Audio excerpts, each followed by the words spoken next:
Buckle up, everybody, because Mm. today we are diving deep into some seriously mind-bending stuff. You guys sent us a whole bunch of lectures Ah, about near-death experiences. NDEs. NDEs, yeah, and mysticism, Ugh. all wrapped up in this series called The Spiritual Brain. Right? We're going to unpack these lectures, see what we can learn, maybe get a fresh perspective on, consciousness, reality, all that good stuff. I think what's interesting about these lectures is that they don't just present like the spiritual side of things. They actually delve into the science, Yeah. the philosophy behind it, and they even tackle some pretty controversial subjects Okay. like psychic phenomena. All right, so let's jump right in. The lectures start off with NDEs, and they paint this scenario, right? It's kind of intriguing and unsettling at the same time. Imagine being clinically dead, but still experiencing this vivid consciousness. And not only that, but you come back from this experience fundamentally changed. This is the reality of NDEs, and these lectures really highlight that science is having a tough time explaining them. You know, it's funny how materialist science has done such an incredible job of explaining the physical world, but when it comes to consciousness, it seems like we're still missing some pretty big pieces of the puzzle. I know, right?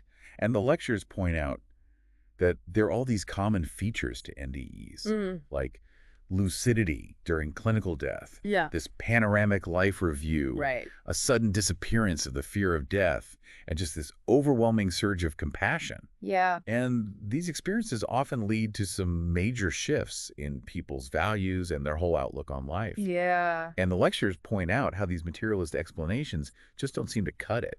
I mean, like, for example, one theory is that NDEs are just a result of cerebral anoxia, Okay. lack of oxygen to the brain. Right. But that doesn't explain why only a fraction of people who experience clinical death actually have NDEs. Right. It doesn't really explain the content of these experiences either. Yeah, exactly. Like there's this whole other element there. And then they try to say, oh, it's just like drug-induced hallucinations. Right. But, you know, those tend to be fragmented. Yeah. They lack the clarity and the transformative power that's so often associated with true NDEs. Totally. And what about the argument that people are just embellishing their memories over time? Well, the thing Because is, I've heard that one too. yeah, studies showed that the changes NDEs experience are long-lasting. They can be observed years later. It's not just a temporary shift in perception. It's like there's a real change happening there. And I'm also thinking about the evolutionary psychology angle. Yeah. Like the idea that NDEs are just, a survival mechanism helping us cope with the fear of death. Yeah, that one has some holes too. I mean, NDEs have been reported in situations where like survival instincts are completely irrelevant, like during surgery Oh, yeah. under general anesthesia. Right. If consciousness is truly gone, there's no evolutionary advantage to be gained. It just doesn't make sense in those situations. Yeah. So, yeah, I think the lectures are suggesting that maybe these attempts to explain NDEs from a purely materialist perspective are maybe missing the mark. Yeah, it's like they're trying to fit a square peg into a round hole. Yeah, totally. Like the model just doesn't quite fit. It doesn't quite work. And what I find fascinating is that the lectures highlight the work of this cardiologist, Dr. Pim van Lommel. He actually studied NDEs in a clinical setting, Interesting. and he found significant and lasting differences in the attitudes and beliefs between people who'd had NDEs and those who didn't, even years after the experience. Wow, so it's not just some fleeting thing. It really does seem to have a profound impact. It seems to. So maybe these NDEs are pointing towards something beyond our physical brains, something that materialist science can't fully grasp yet. Perhaps. I mean, the lectures suggest that NDEs and the challenge they pose to materialistic explanations might be a clue that consciousness is not entirely dependent on the physical brain, Whoa. which is a pretty radical idea. Yeah, it really is.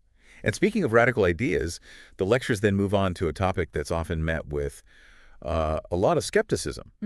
But it actually has a surprising amount of evidence behind it. Yeah. Psi phenomena. Guys, phenomena. Okay. So essentially we're talking about those abilities that seem to defy our normal understanding of how the world works. Right. So think telepathy, Okay. communicating directly with another mind without using any of your senses. Wait. Or psychokinesis, Okay. influencing matter just with the power of your thoughts. So stuff that seems like it belongs in, like, a sci-fi movie. Right. But the lectures actually present a pretty compelling case for its existence. Yeah. They cite all these research studies, like the Gansfeld experiments, which use sensory deprivation to test for telepathy. Right.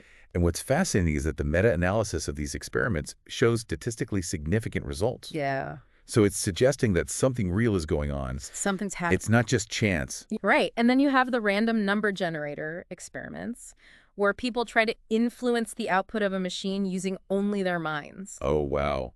And again, So they're literally trying to, like, make the machine spit out certain numbers just by thinking about it. pretty much. That's wild. Yeah. And what's amazing is that decades of research has Yeah. consistently shown that people can actually influence these machines beyond what chance would predict. That's pretty crazy. It almost makes you wonder if there's, like, a connection between our minds and the physical world that we're only beginning to understand. Yeah, I mean, and what's even more interesting is that researchers have found these correlations between the brainwave activity of two people who are separated, Okay. as if their minds are somehow in sync. So their brains are lighting up in similar patterns, even though they're not physically together. Exactly. That's really strange. Right. So all of this really makes you question that materialist idea that the mind is just a product of the brain. Because if the mind can influence matter, as psi research suggests, Yeah.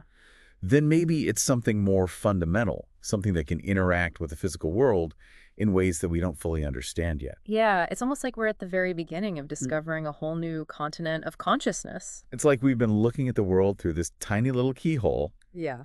and now someone's, like, cracked open the door. Exactly. So we've covered these mind-boggling concepts, right? NDEs, psi phenomena, both of which really defy easy explanations. Yeah.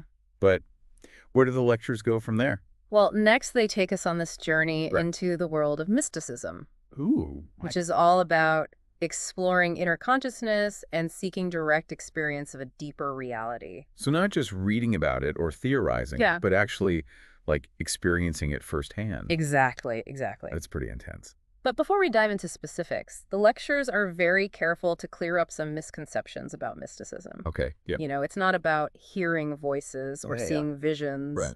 and it's not inherently impractical or about self-punishment. So it's not just for, like, monks sitting on mountaintops meditating all day. Not at all. I mean, mysticism is about it's about techniques Mhm. and practices that can help quiet the mind and allow for these deeper levels of awareness and insight.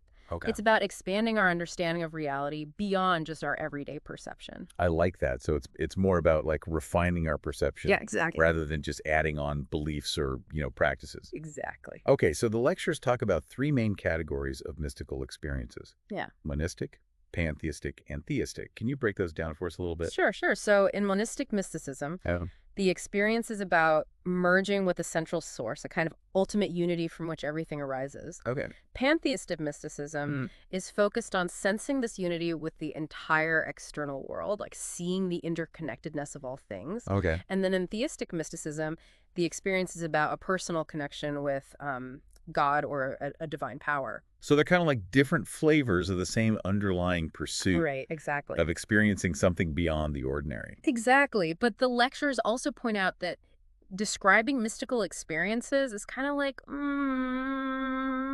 it's like trying to explain the taste of chocolate to someone who's never had it before. Yeah, I can imagine. Like, Yeah. how do you put that into words? Words just can't quite capture the essence of the experience. Right, you can try, Yeah. but it's never going to be the same as actually tasting it. Right, exactly. I can imagine trying to explain, like, the feeling of awe or the sense of interconnectedness you get during a mystical experience would be pretty difficult. Extremely difficult. Yeah, the lectures mention William James, the famous psychologist and philosopher who wrote about this. Oh, yeah, of In course. his book, The Varieties of Religious Experience. He explored these mystical experiences in detail. Right. And he recognized the profound impact that they can have on people, Yeah. even if their ultimate meaning remains somewhat mysterious. Right, because it's such a subjective experience. Exactly. It's hard to, like, pin down and analyze in a purely objective way. Right. And the lectures also talk about Evelyn Underhill, who dedicated her life to studying mysticism. Okay. And she emphasized the active, transformative nature of mystical consciousness. Okay. You know, it's not just about passively contemplating things. Right. It's this dynamic process of growth and evolution I like that. where the individual actually undergoes a profound shift in their awareness and understanding. So it's not just about, like, having this one-time experience, Right. but it's about how that experience then shapes your your whole way of being in the world. Exactly. Okay, so the lectures have taken us from this scientific realm of NDEs and psi phenomena to this more esoteric world of mysticism. It's like we've gone on this journey from the outer edges of consciousness to its innermost depths. It is, yeah. And I think what's so fascinating is how the lectures connect these seemingly disparate topics, showing how they all point towards this same idea, that our understanding of consciousness is still very much in its infancy. Very much so. And I also appreciate that the lectures don't shy away from acknowledging the challenges and limitations of studying these topics. Yeah. Because they're not easy to pin down. No, they're not. They're very slippery. But they're also so intriguing. Absolutely. Because we're drawn to these mysteries, even though we know they might not have easy answers. It's like we're trying to grasp something that's inherently elusive. Right. But that doesn't mean we should stop trying. Exactly. The quest itself is part of the journey. Absolutely. So let's move on to the fourth lecture, where things get even more intriguing. All right, so this fourth lecture dives into mystical experiences across different cultures and traditions. Okay. And it tackles this question of whether there's like a universal core to these experiences, or if they're just products of individual beliefs and backgrounds, Yeah, it's a fascinating debate. You have the perennialists who argue that mystical experiences, they all point towards a universal truth, something that transcends cultural boundaries. Okay. And then you have the constructivists who believe that these experiences are primarily shaped by the individual's culture and personal beliefs. It's like, is everyone tasting the same chocolate? Oh. Or does the flavor change depending on the wrapper? I love that analogy. Right. Yeah. And the lectures actually delve into the work of Alistair Hardy, Okay. who was a researcher who studied religious experiences across cultures. Okay. And he found some pretty compelling commonalities. Oh, really? Like what? Give us the juicy details. Well, across the board, people reported a sense of a numinous presence, often described as benevolent and loving, regardless of their religious background. They also talked about feelings of awe, joy, peace, and a profound sense of purpose. So even though the specific language they might use to describe these experiences differs, there's this shared core of experience that seems to transcend cultural differences. Exactly. Yeah, that's really interesting. And what's even more interesting is that these experiences often lead to lasting changes in people's lives. They become more compassionate, more altruistic, less materialistic. It's like they've caught a glimpse of something bigger than themselves. Yeah. Something that shifts their whole perspective. Yeah. And the lectures use the example of Mother Teresa. Oh, okay. Whose life was profoundly shaped by her own mystical experiences. And, she only had a few of these early on, but they fueled her lifelong dedication to helping others. Wow. So it's not even about having these experiences constantly. It's just that glimpse, that taste of something beyond the ordinary. Yeah, and it can have this ripple effect that extends far beyond the individual. It makes you wonder, though, if there really is this universal truth that mystics are tapping into, why doesn't everyone have these experiences? Yeah. Yeah, that's a great question. Like, what makes some people more susceptible to these kinds of experiences than others? Right. And the lectures don't have a definitive answer for that. But they do suggest that maybe our modern materialistic culture has kind of conditioned us to be less receptive to those sorts of experiences. So maybe we've kind of lost touch with that deeper dimension of reality. Perhaps, yeah. That mystics have been talking about for centuries. Yeah, but the lectures also offer some hope, I think. Okay. They suggest that these experiences are available to anyone who's willing to put in the effort to cultivate a more open and receptive mindset. So it's not just a matter of luck or being chosen or something like that. Right. But it's something that we can actively work towards. Exactly. Through certain practices, I imagine. Right. Practices like meditation, contemplation, mindfulness. These can all help to quiet the noise of our everyday thoughts. Right, like turning down the volume on the mental chatter. Exactly. So we can tune into a different frequency. Yes, exactly. Okay, so we've covered NDEs, psi phenomena, mystical experiences, and all of these point towards this reality where consciousness may be more than just a product of the brain. Yeah, and like that would be something much more fundamental. What the lectures do really well is they challenge us to reconsider our assumptions about what constitutes evidence. Okay. Because we tend to privilege this objective measurable data, right? Yeah, that's kind of the gold standard in science, right? Being able to measure and quantify things. Right. But when it comes to subjective experiences like NDEs or mystical states, that kind of data is really hard to come by. So are we just supposed to dismiss these experiences as anecdotal or unreliable? Not necessarily. The lectures argue that we need to be more open to different ways of knowing, different ways of understanding the world. After all, throughout history, many scientific breakthroughs were initially met with skepticism Right. because they challenged the prevailing paradigms at the time. Like Galileo claiming that the Earth revolves around the sun, right? Exactly. Or Darwin proposing the theory of evolution. Yeah. Right. Those ideas were pretty radical at the time. They were. But eventually they became accepted scientific knowledge. Right. So maybe we need to expand our definition of what counts as evidence and be more willing to consider the possibility that there might be more to reality than we can currently measure or explain. It's like we're looking at the universe through a keyhole. Yeah, And these lectures are urging us to open the door and step outside. exactly. But what would that even look like? What would it mean to live in a world where non-materialist explanations are taken seriously? That's a really interesting question. For one thing, it could have a huge impact on the field of medicine. Okay. If we recognize that the mind can play a role in healing, then we might be able to develop new approaches to treatment that harness the power of the mind-body connection. We've already seen hints of this with the placebo effect, right? Exactly. Where people experience real improvements in their health simply because they believe they're receiving treatment, Right. even if that treatment is actually inert. Yeah. Which suggests that our beliefs and expectations can have a very real impact on our physical well-being. It's pretty remarkable, isn't it? It is. Imagine if we could really understand how that works and harness its power in a more intentional way. It could revolutionize the way we approach healthcare. It really could. It's like we're finally starting to catch up to what ancient healing traditions have known for centuries. That the mind and body are not separate entities, Right. but intricately connected. Absolutely. And the lectures also raise some important questions about the relationship between science and spirituality. Okay. For a long time, these two realms have been seen as like mutually exclusive. Yeah, like oil and water. Right. Yeah, even antagonistic.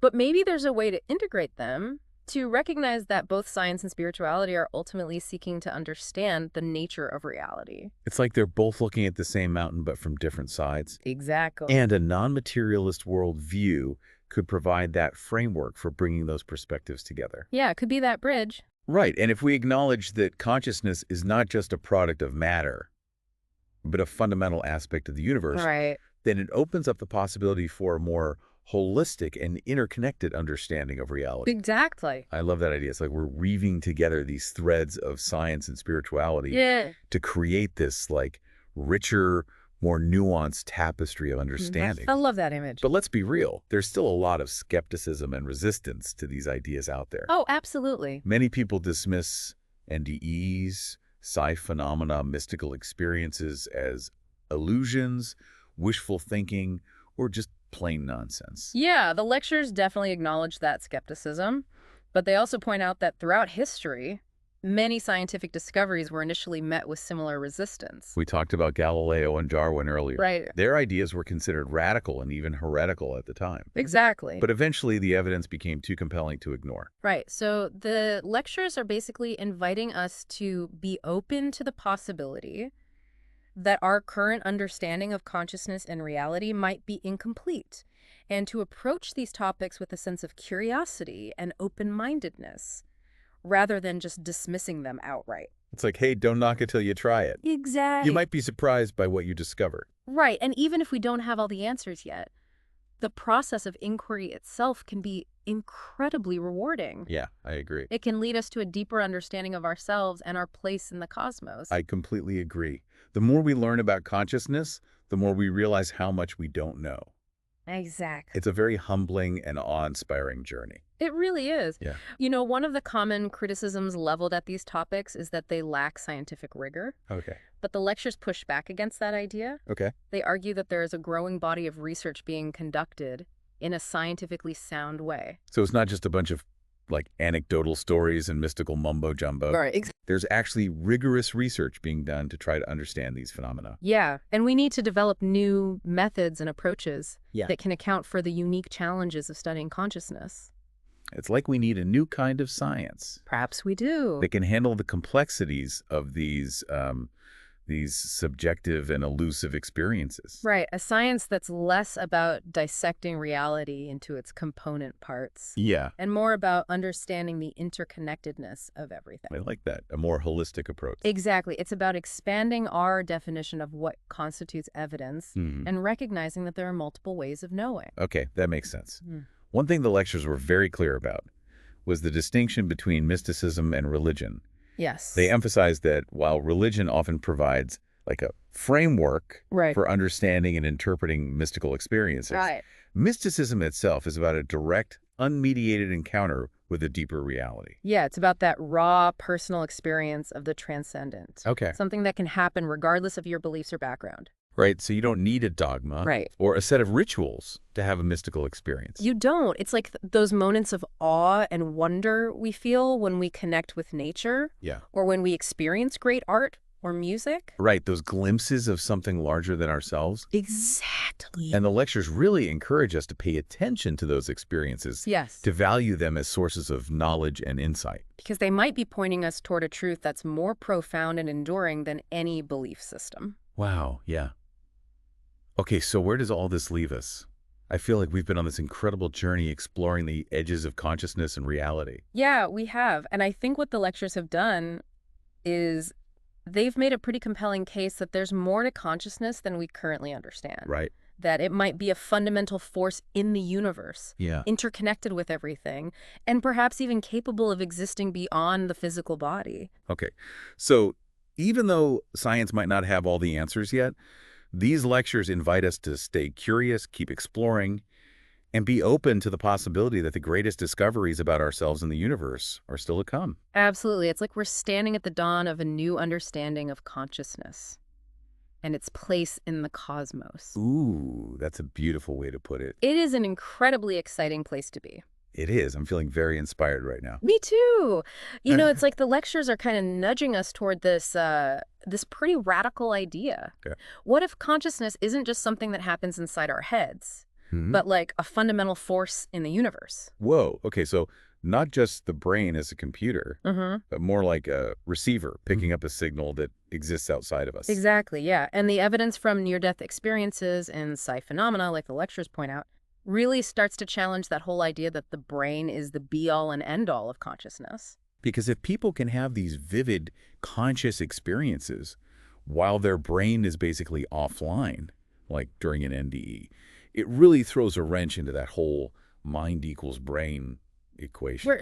For sure. And if consciousness can operate beyond the physical limitations of the body, as those experiences seem to suggest, then maybe it's not so far-fetched to think it could also be behind things like telepathy and psychokinesis. It's like our minds are capable of so much more than we typically give them credit for. Right, exactly. And the lectures bring up this concept of a continuity of consciousness, which really makes you think about the big picture, you know? Like, Mhm. what if death isn't the end, but just a transition to a different state of being? If consciousness persists beyond the physical body, as NDEs seem to suggest, it opens up this whole other realm of questions about the nature of the soul, the afterlife. Questions that, science in its current form might not be equipped to answer. It's like we're standing on the edge of this vast, uncharted territory, and we're just starting to get these little glimpses of what might lie beyond. I like that. And that's where these lectures really shine, I think. They're not afraid to grapple with those big questions. Even if those definitive answers remain elusive, Right. they just encourage us to be curious, to question our assumptions, to be open to the possibility that our understanding of reality is still very much evolving. Which brings us back to the challenges of studying these phenomena. Uh, I mean, you can't exactly put a mystical experience under a microscope Mm. or design an experiment to induce an NDE in a lab setting. Yeah, it's funny, right? The very things that make these experiences so compelling, their subjective nature, their spontaneity, their resistance to being controlled, those are also the things that make them so difficult to study using our traditional scientific methods. So how do we even begin to approach these topics in a way that's rigorous and meaningful? Well, the lecture suggests that maybe we need to develop new methods and approaches, ones that are specifically designed to investigate the subjective and elusive nature of consciousness. Maybe we need a kind of science that embraces both quantitative and qualitative data. That acknowledges the importance of personal experience alongside objective observation. A science that's less about dissecting reality into its component parts Yeah. and more about understanding the interconnectedness of everything. Precisely, yeah. It's about expanding our definition of what constitutes evidence and recognizing that there are multiple ways of knowing. I like that. Mhm. And one thing the lectures were very clear about Yeah. was the distinction between mysticism and religion. Yes. They emphasize that while religion often provides this framework Right. for understanding and interpreting mystical experiences, mysticism itself is about this direct, unmediated encounter with a deeper reality. Yeah, it's about that raw personal experience of the transcendent, Yeah. something that can happen regardless of your beliefs or background. All right. You don't need a dogma or a set of rituals to have a mystical experience. It's like those moments of awe and wonder we feel Mhm. when we connect with nature, or Right. when we experience great art or music, those little glimpses of something larger than ourselves. Exactly, yeah. And the lectures really encourage us to pay attention to those experiences, to value them as sources of knowledge and insight. Because they might be pointing us toward a truth that's more profound and enduring than any belief system or any scientific theory. Wow. Powerful stuff. Mhm. Well, that brings us to the end of our deep dive into the spiritual brain. It's been quite a journey, Right. exploring the edges of consciousness, reality, and beyond. And while we might not have walked away with all the answers, Yeah. I think we've gained a whole new perspective on what's possible. And maybe, just maybe, a little more curiosity about the mysteries that still lie ahead. I think so too. So to everyone listening out there, keep exploring, keep questioning, and keep that sense of wonder alive. You never know what you might discover. This has been The Deep Dive, and we'll catch you next time.